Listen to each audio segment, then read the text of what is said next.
السلام عليكم ورحمة الله وبركاته. نلتقي اليوم مع الطالب محمد محمود الحجيلي، خريج كلية الهندسة لهذا العام. أولا مبروك على التخرج من كلية الهندسة جامعة عدن، ومبروكين على فتح تدشين شركة برامج محاسبية وتطوير البرمجيات وتصميم المواقع الويب. ممكن تعطينا لمحة بسيطة عن هذا؟ إن شاء الله داخلين على السوق بنظام متكامل اسميناه التراك سوفت ونظام نيوسوفت. إن شاء الله بندخل بنسخ تجريبية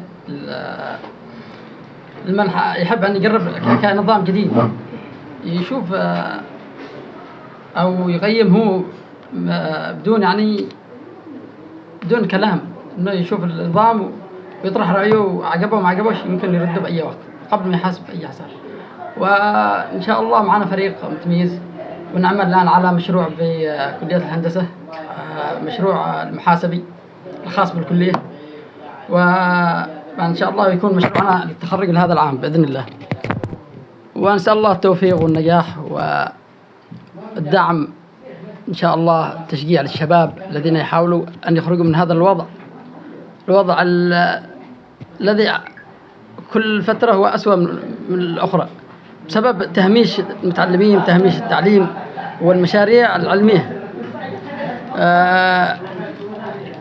إن شاء الله نحن سوف نحاول أن نعمل خطوة من جهتنا، نعمل دورات مجانية لهذه الأنظمة المحاسبية للشباب من كان يعاني من صعوبة دفع التكاليف، كانت هذه معضلة، وإن شاء الله سوف نحاول أن نحلها بإذن الله. كل ما توسعنا كل ما كبرنا سوف تكون خدمتنا للطلاب هي هدفنا الرئيسي، وخدمة الشباب بشكل عام بإذن الله، وخدمة وطننا العزيز، ونسأل الله له الأمان والمعافاة والعودة لسابق عهده بإذن الله. شكرا للطالب محمد محمود الحجيلي على هذه الكلمة التوضيحية. معكم الإعلامي حسين عبيد الشبحي من العاصمة.